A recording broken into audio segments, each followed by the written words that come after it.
crois-moi, tu veux vraiment éviter ces galères avant ton vol pour le Japon. C'est parti. En numéro 1, on aura prendre trop de vêtements. Les habits, ça ne coûte rien. Franchement, tu vas à GU, Uniqlo, etc. Ça coûtera toujours moins cher qu'en France, déjà de 1. Du coup, tu vas vouloir tout acheter. Vraiment, tu vas craquer. Je te le dis, tu vas craquer. Tu vas acheter des sapes, etc., etc. Si tu prends beaucoup trop d'habits pour aller au Japon, tu n'auras plus assez de place dans ta valise. Du coup, s'il te plaît, sois raisonnable. Prends des habits pour genre 2, 3, 4 jours.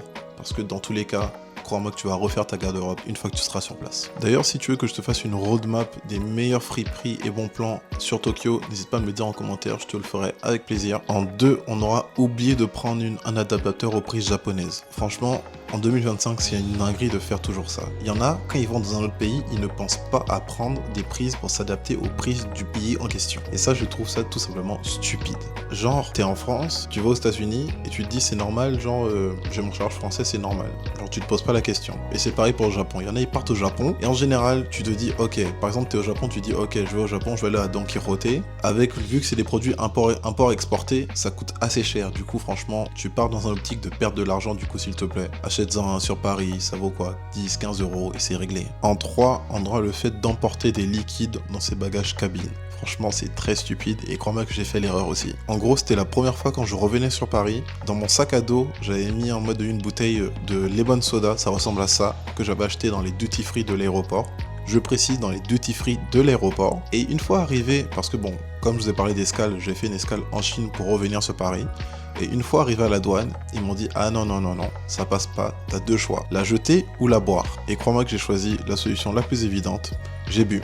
J'ai bu. Bon, franchement, j'ai bu.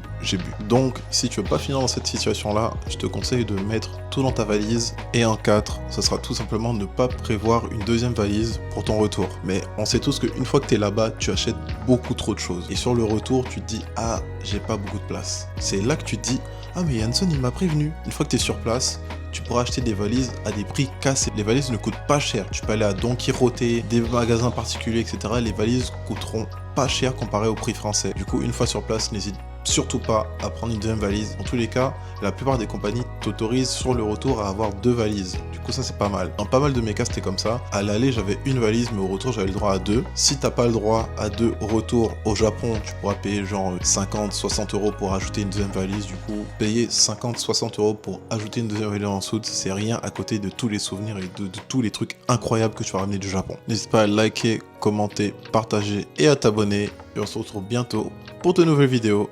Minasan, matane!